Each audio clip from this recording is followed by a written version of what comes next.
Okay, friends, let's start discussing circular motion in greater details now. So we define circular motion. We have already defined it as the motion of a particle moving along the circumference of the circle. So you can see here the buckets on the periphery, they are performing circular motion in this particular case. So when do we say that the circular motion is uniform? When it moves with constant tangential speed. So one needs to understand I have used the word speed and not the velocity. That means only the magnitude of the velocity at every point along the periphery or the circumference will remain constant. When it comes to direction, friends, the direction will keep on changing. You can see only the magnitude is constant, right? And velocity, you can see if I want the direction of velocity at this point, I'll have to draw a tangent. Similarly, if I want to find the direction of velocity here, I would draw a tangent. That means the direction keeps on changing, and therefore I'm not using the word velocity, just using the word speed to define uniform circular motion. This is something which we have defined earlier also, friends. Okay. So here is a case of uniform circular motion where the particle moves along the circumference of the circle with constant linear speed. Now always one thing is to be remembered. So if I talk about this point for the circular motion, I draw a tangent to this point, I get the direction of velocity over here. But apart from that, the velocity keeps on changing, you can see, in terms of direction. And we all know change in velocity is per unit time is nothing but acceleration. And for circular motion to be performed, there has to be tangential acceleration as well as there has to be some acceleration which is directed along the radius towards the center. You can see this arrow. Such acceleration which is directed along the radius towards the center would be considered as centripetal acceleration. Please make a note of this slide and let me know so that we move ahead, we proceed ahead for this concept. So what I mean to say is for circular motion, friends, centripetal acceleration is necessary. Without centripetal acceleration, circular motion is difficult. You see, if centripetal acceleration becomes zero, that means the object will straight away fly off tangentially. This object is bound to the circle because of this acceleration. Let's proceed further. Okay. That means if there is some acceleration which is directed towards the center, that means there has to be some force which is holding this motion and it has to be directed towards the center. We call force as centripetal force. So here also in this circular motion you can see because of the centripetal force which is directed towards the center, this circular motion is possible. You can quickly make a note of this picture. So this is how it becomes easier for you to analyze concepts like centripetal acceleration or centripetal force, friends. Hopefully you have noted this down. Please put it in the chat section.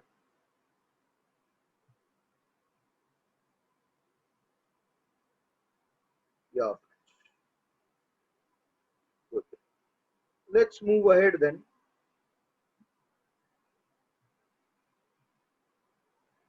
Okay, what would be the equation for this centripetal force? So the equation for centripetal force would be mvt square by r, where m stands for the mass of the particle which is performing circular motion. V stands for the speed, tangential speed you can say, and R stands for the radius. And this is the force that must be applied to produce circular motion. Without this force, circular motion is not possible. Please make a note of it before we proceed further.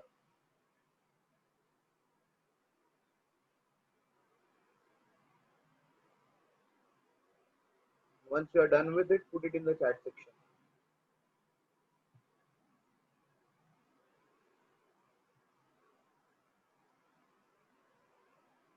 So most of you say done. So let's proceed further then.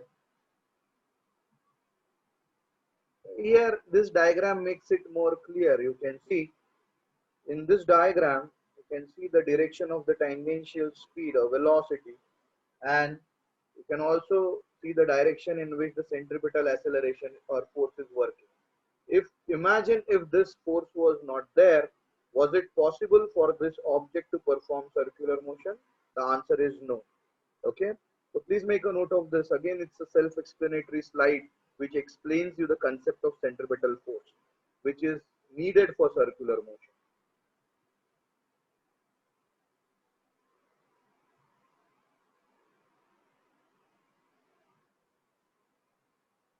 So most of you say done.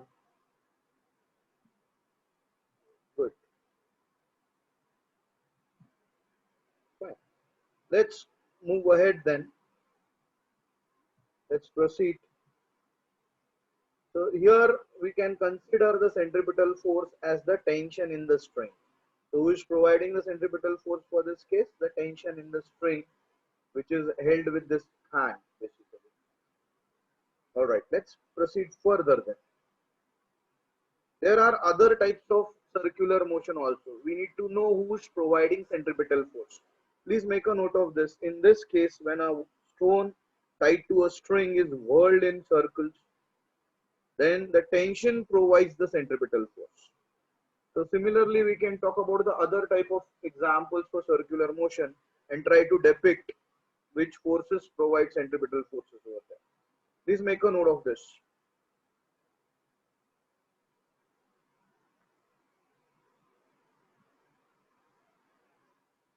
So hopefully done. So most of you say yes. Let's proceed further then, friends. Now let's talk about another example where you can see the planets moving around the sun. Obviously, they are also performing circular motion. So they also require some centripetal force. Now, who provides the centripetal force in such case? So the gravitational pull between the planet and the sun will provide the necessary centripetal force for such kind of circular motion. Please make a note of this slide also quickly so that we proceed further. So for different types of circular motion, examples of circular motion, we need to depict which are the forces which actually provide the centripetal force basically. Okay, great. Now let's proceed further. Let's move ahead, friends. Always remember there are two types of forces which will be acting: centripetal and centrifugal. Now, when I am saying centripetal, centripetal force is directed towards the center, whereas centrifugal force will be directed away from the center. You can please make a note of it. We will discuss centrifugal force in greater details in the later stages.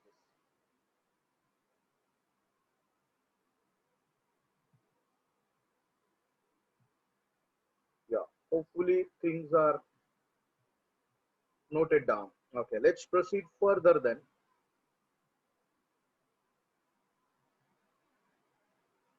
So reaction to centripetal force is centrifugal force.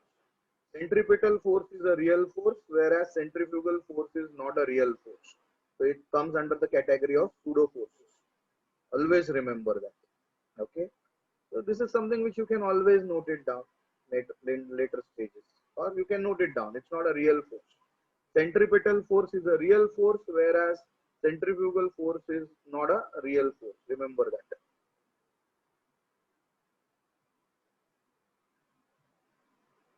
So what is centrifugal force then? So centrifugal force is a force basically which is the reaction force to the centripetal force. All right. So you can see how is centrifugal force directed away from the center. Please make a note of it and put it in the chat section so that we proceed further. Okay, friends. So most of you say done. So, Yes. what examples we can take for the centrifugal force? Centrifugal force, there are many examples like washing machine or giant wheel. I will show you some examples in the subsequent slides. Don't worry. Okay. We'll talk Okay. about centrifugal force. Don't worry. So that time, centrifugal force would become more clearer to you. Okay. Let's proceed then. This is something which we have discussed earlier. Just give me a moment where I share another slide with you people.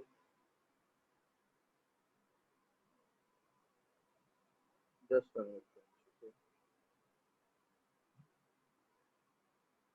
Yeah. Let me talk about centripetal force first. Okay.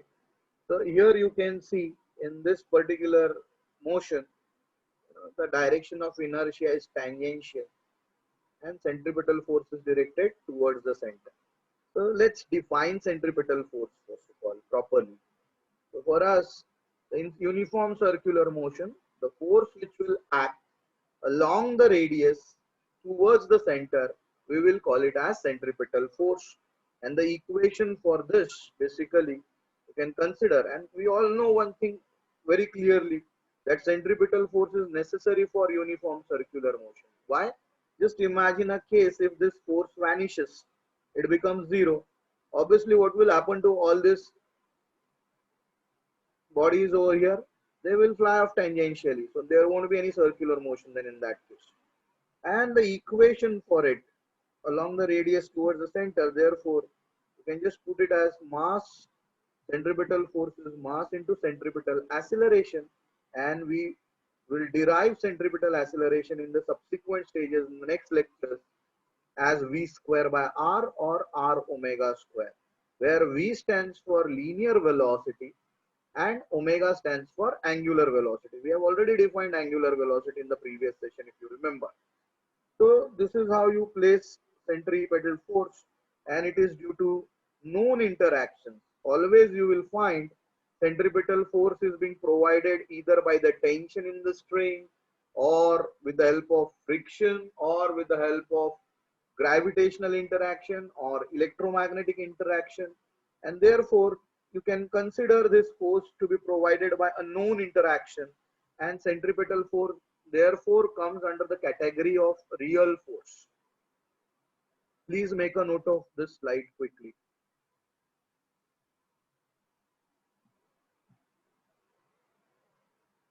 Yeah, friends. Okay, good. Very nice. Most of you say done.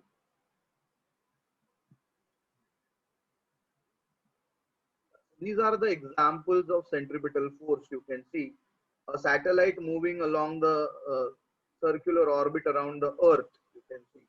So who's providing the centripetal force for a satellite which is moving along the circumference, circular circumference, you can say circular orbits around the earth?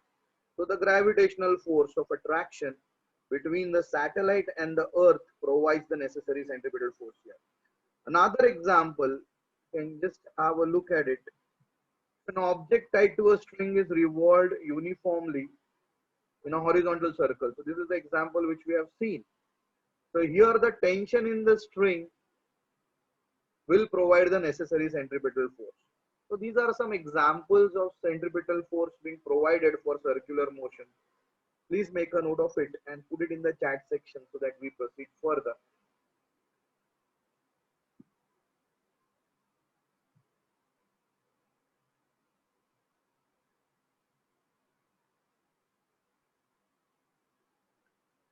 Okay, friends. So let's proceed further then. Just a minute. We need to discuss second type of force, and that is centrifugal force. All right. So just give me a moment.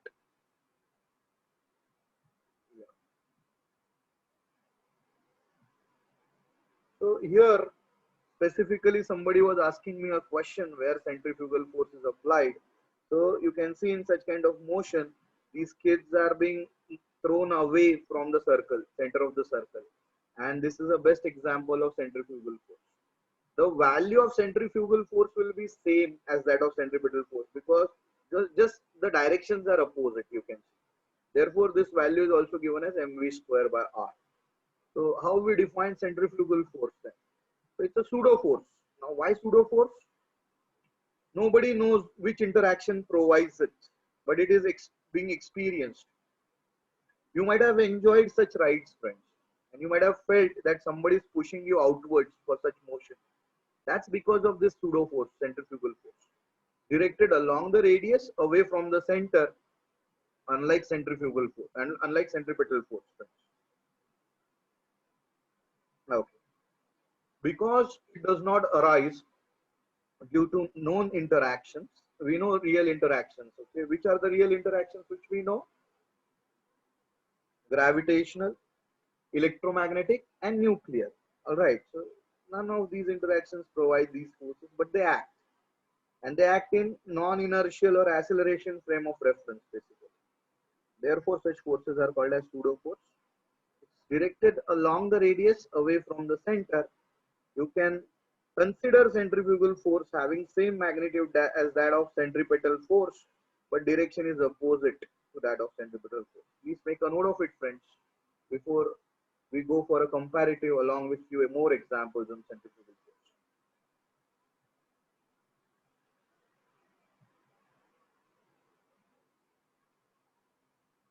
So most of you say done. So let's proceed then. We can just sort out few more examples for centrifugal force. Let's have a look at it. So if you keep a coin on a gramophone disc and the gramophone disc performs circular motion, you will find that this coin, it flies off tangentially. Similarly, a body is moving, object is moving along a horizontal curve, you will feel a push outwards due to centrifugal force. So these are certain things, which you should realize as an examples for centrifugal force. Please make a note of it.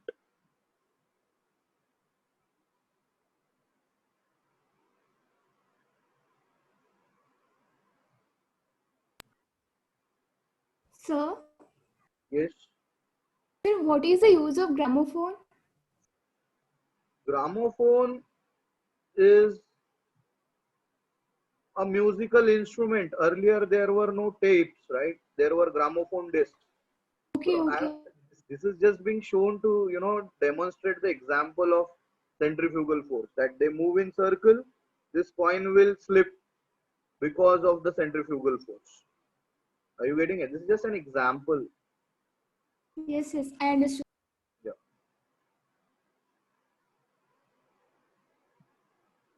So hopefully things are pretty clear till here. So far as centrifugal force is concerned, we have a good understanding regarding centrifugal force. So let's now distinguish between the two type of forces which act in circular motion, specifically uniform circular motion, and these two forces are centripetal force and centrifugal force. So let's put the first point forward for centripetal force. It says centripetal force is directed along the radius towards the center of the road, away from the center of the circle. Okay, it should not be away, towards the center of the road, away from the center of the circle. You can remove this. Okay, towards the center of the circle is correct. Centrifugal force is directed along the radius away from the center of the circle. Till here it's okay. All right, friends. Second point of distinction can be, here it is towards, here it is away. That's the major distinction between centripetal force and centrifugal force. Yeah. Then, moreover, centripetal force is a real force because it is produced by known interactions, and centrifugal force is a pseudo force because it is not produced by known interaction. It comes under the concept of non-inertial frame of reference. You can see that's again, these two words are important. Okay, one is a real force, other is a pseudo force, friends. Yeah. Centripetal force, it will arise in both inertial as well as non-inertial frame, but Specifically, centrifugal force will always arise in non-inertial or accelerated frame of reference. Again, that's important point of difference. Okay, here both frames are possible. Here only non-inertial. Important points of distinction. Okay, centripetal force is the cause for circular motion. You can see this force is the cause. If this is not there, there won't be any circular motion. Whereas centrifugal force is the effect. It is produced because of circular motion. So one is cause and other is effect. So you need to understand this difference.